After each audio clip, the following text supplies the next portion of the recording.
Hi, and welcome to Travel Tales, a podcast from Afar Media. I'm your host, Deputy Editor Aislinn Green. I don't know about you, but I am finally beginning to dip my toes back into the travel waters. For example, I recently took my first flight in nearly 2 years, which took me to Alaska. Getting back out in the world, it really just makes me want to travel more. So, lucky for us, the creative folks I've worked with over the past 7 years, comedians, philosophers, novelists, they feel the same way. So each week on Travel Tales, we'll hear from one of our favorite contributors about a trip that changed their life. Ready?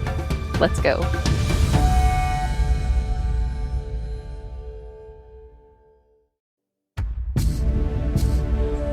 It's time to head for America's Heartland. Our guide will be Kelly Jo Ford, a Virginia-based writer, teacher, and author of Crooked Hallelujah, a much-praised novel that follows 4 generations of Cherokee women. In this episode, Kelly Jo takes us on the road. For years, she's made regular pilgrimages to Oklahoma to visit her family, and as a kid living in Texas, those trips were especially poignant. Her grandma Longshore would meet Kelly Jo halfway to take her back to Oklahoma for a summer of noisy feasts and preserved wild onions and creek crossings. All the things that to Kelly Jo felt like home. And their meeting place of choice was a Love's Travel Stop, a special institution in this part of the world. Love's is famous for their 24-hour services, which can include gas, travel tchotchkes, fast food, on-site tire repair, and much more. But for Kelly Jo, this family-owned chain, which naturally features a large red heart in its logo, is more than just a place to get gas or use the bathroom or stock up on road snacks. For her, they are forever linked to home.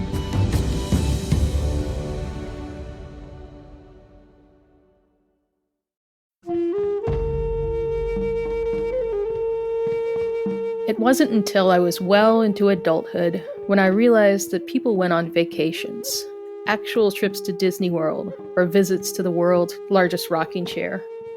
Growing up mostly as at-large citizens of the Cherokee Nation, whenever we traveled, we went home. That's what my Aunt Mom and I are doing this morning, the sun just beginning to peek over our shoulders. It's July of 2021, but my mom's oldest sister has been Aunt Mom to me since I was a kid. She still is, even though I'm middle-aged with a kid of my own. I grew up with an Uncle Dad and a bunch of powerful aunties, cousins more like brothers and sisters. I guess it's just our way. Aunt Mom and I are headed east through the green peaks and valleys of central Virginia to Interstate 40. COVID numbers around the country have improved. People are hugging loved ones again, and it's way past time we do the same. I-40 will take us all the way back home to the Cherokee Nation in eastern Oklahoma. There we'll see my 87-year-old grandmother, JoJo, who lives in a care facility now. Aunt Mom and I, we leave early, both vaccinated and caffeinated, just happy to be in the same space, sharing the same air. She tells me all the family gossip, and, like always, I ask her for old stories about growing up Cherokee and very fundamentalist Christian. Stories about what she left and where we're going. My parents are going to meet us in Oklahoma. They'll drive up from their farm in Texas with my 8-year-old daughter Cypress, who has been visiting them for the past 2 weeks. We'll all converge at JoJo's and spend a week together, drinking cherry limeades from Sonic, gorging ourselves on Brahms butter pecan ice cream, and taking JoJo on drives through her precious Cookson Hills.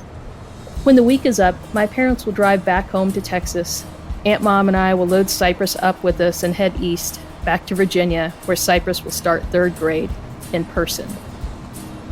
Somewhere in the foothills of the Blue Ridge Mountains, I see a familiar sign of 4 cascading hearts, red, yellow, and orange, the chain store rest stop of road trips past. Let's time our stops with Love's, I tell Aunt Mom. I love Love's, she says, and we pass through the pointy tip of Virginia into never-ending Tennessee. Each time we get down to a quarter of a tank, we find a Love's. There have to be 50 or more Love's between us and home spread out along I-40.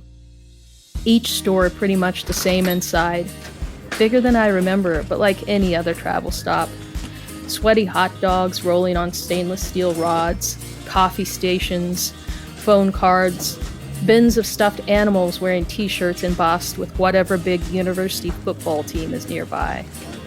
Usually the only people in masks, we do our business quickly. We've made some version of this trip for decades. 3/4 of my grandmother JoJo's daughters migrated to Virginia from Sequoyah County, Oklahoma. They came gradually, starting with Aunt Mom almost 50 years ago. When I had a daughter, I joined my aunties in Virginia. Mom migrated too, but only as far as Texas.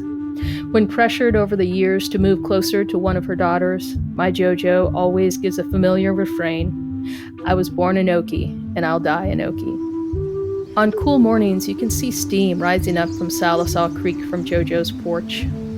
The house is quiet now, still filled with all of her stuff that didn't make it to the care facility. When Aunt Mom and I arrive, we'll put our bags in the same closets, but it won't really feel like home anymore. I remember that JoJo's house always felt quiet, a little scary to me. A loving but stern woman, JoJo never wanted to be called Grandma, and she didn't want kids running or yelling.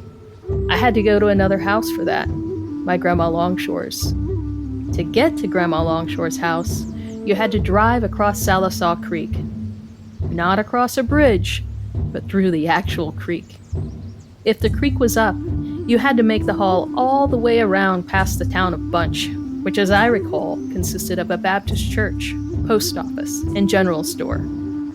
That meant extra miles of washboard gravel road. It also deprived me of the creek crossing. When I was a kid, crossing Salisaw Creek with Grandma Longshore was crossing over into a whole different world. When the car edged into the water, I would roll down my window and stick my head out, watching the water cascade away from the tires. If nobody was looking, I'd hang my body halfway down the door and drag my fingertips through the water like we were boat people, and this was just another day at the lake. If anybody but Grandma Longshore was driving, they might steer off the big flat rocks where it was shallow and into the channel. The car might float a bit, catch traction, then be fine, other than the floorboards that had been transformed into double sinks full of water. Or maybe the distributor cap would get wet, and the car would stall out. A terrible thing for the adults of the world, delightful for a child. The grown-ups would roll their jeans up and push us to the far bank. I'd skip rocks or hunt crawdads, while adults worried about adult things, like drying out engine parts or getting a late start on dinner. Once across the creek, we'd pass the Big Feathers house, the closest neighbors, and make the hairpin turn down a steep hill where we'd cross another creek, this one just a trickle. We'd pass the dump where they tossed household trash and stiff, dead chickens with straight, scaly legs. I'd lean my head out the window now, ready for the last downhill curve that brought us to the 2-story farmhouse with a sleeping porch and a wiener dog named Pepper. Unlike JoJo's quiet place, Grandma Longshore's house was always busy. She cooked feasts that we ate around a full table in the cramped kitchen. The well was bad, so we hauled drinking water in from town in white gallon bleach jugs. Her 4 grown or nearly grown children were in and out, loud with their coming together and apart. They had a party line where us kids would sneak and listen to the Big Feathers phone conversations.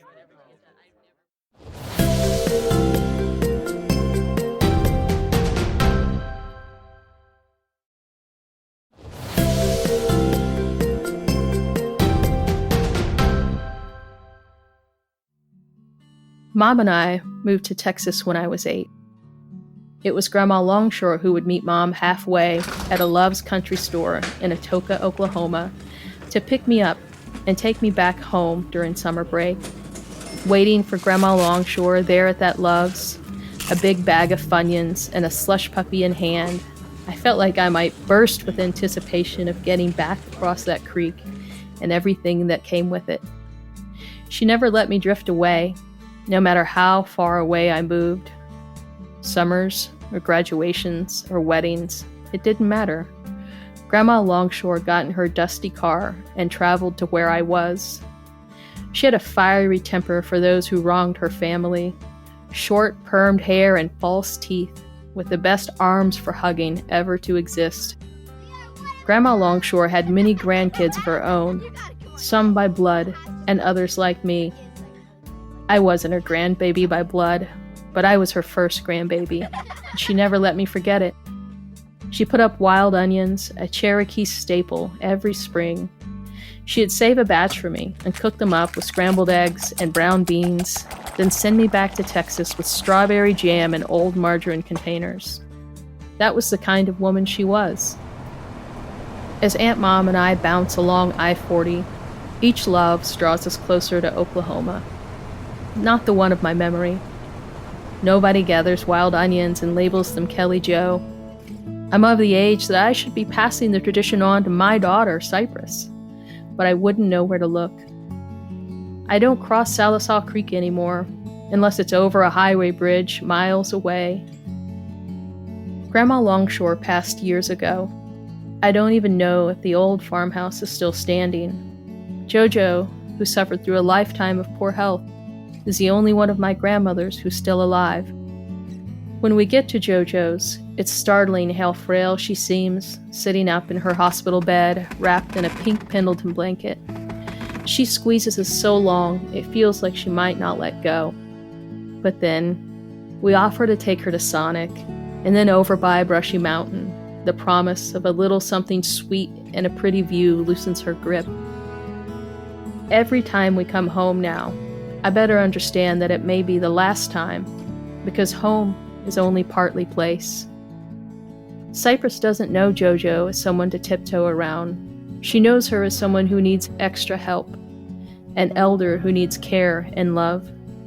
She offers to refill her drink, proudly pushes her wheelchair. And when it's time to go back to Texas, Cypress is sad to leave Jojo, brokenhearted to soon be separated from my parents by half a country. But she's got friends to look forward to. In-person school starts for the first time in a year and a half when we get back. Once we've said our goodbyes, cried out all of our tears, Cypress, Aunt Mom, and I drive to the rhythm of our own voices.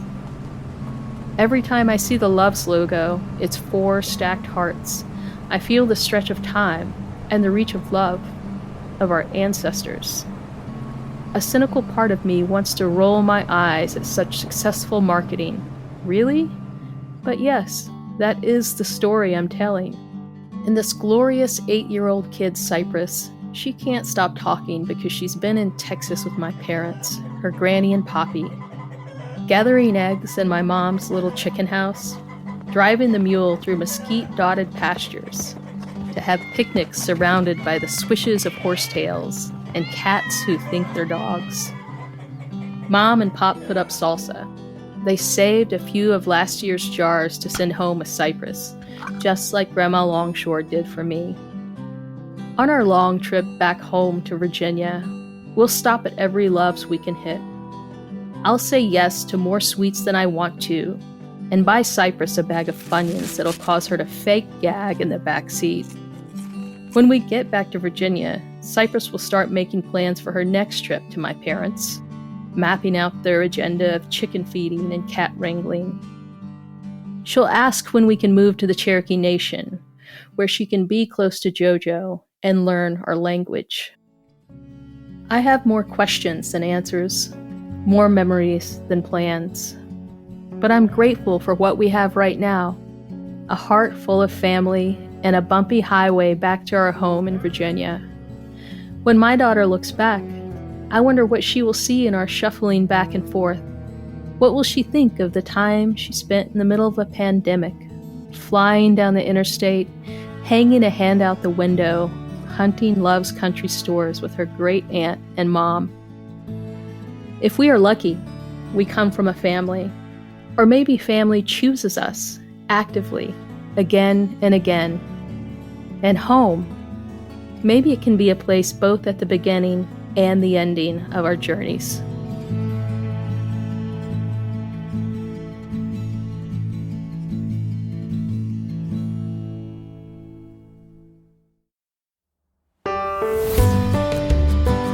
That was Kelly Jo Ford.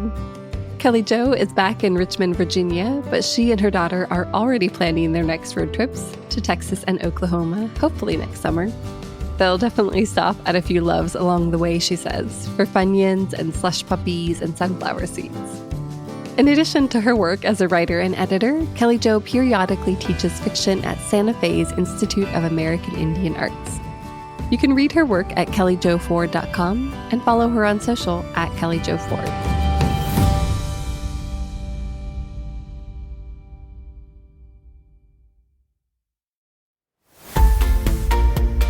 Finally, it's time for Tiny Travel Tales, when we hand over the mic to our listeners.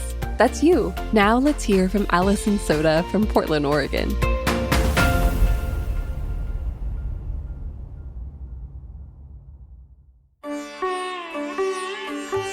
Growing up, I always had an unexplained affinity for India.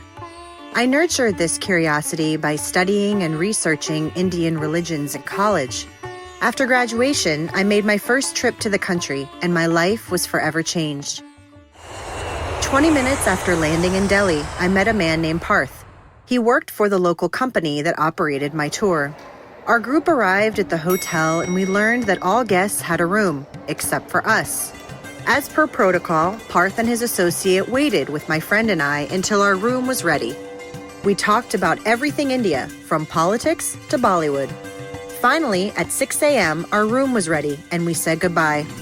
As I was in the elevator, I turned to my friend and asked her if it was appropriate to go and ask Parth for coffee. I felt like our story was just beginning. She understandably said no, and I let it go. As it turns out, Parth asked his associate if he could come up and ask me out for chai. His associate expressed similar sentiments. No fraternizing with clients. The next week, I returned home. I was ill during my trip, and so Parth's associate wrote me to ask how I was feeling. I wrote a note of thanks for taking care of us and sent a couple photos from that night. He could not open the files, so he sent the email to Parth. We ended up emailing daily, and that was during the time of dial-up, so I was easily checking my email 15 times a day. There was something so magnetic about our conversations, almost like we had found one another again. I eventually sent him an email with 2 questions. Do you believe that everything happens for a reason? And do you want me to mail you anything from the States? Parth replied, yes, I do believe everything happens for a reason because I met you. And I want you to mail me your heart. 6 weeks later, I returned to India. 2 years later, Parth and I were married. 14 years and 3 children later, he still has my heart.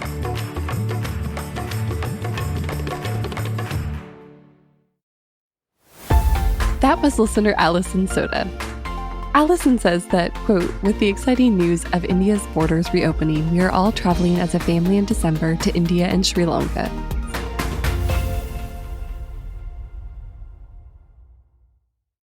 Ready for more travel stories? Visit us online at afar.com/traveltales and be sure to follow us on Instagram and Twitter. We're at Afar Media.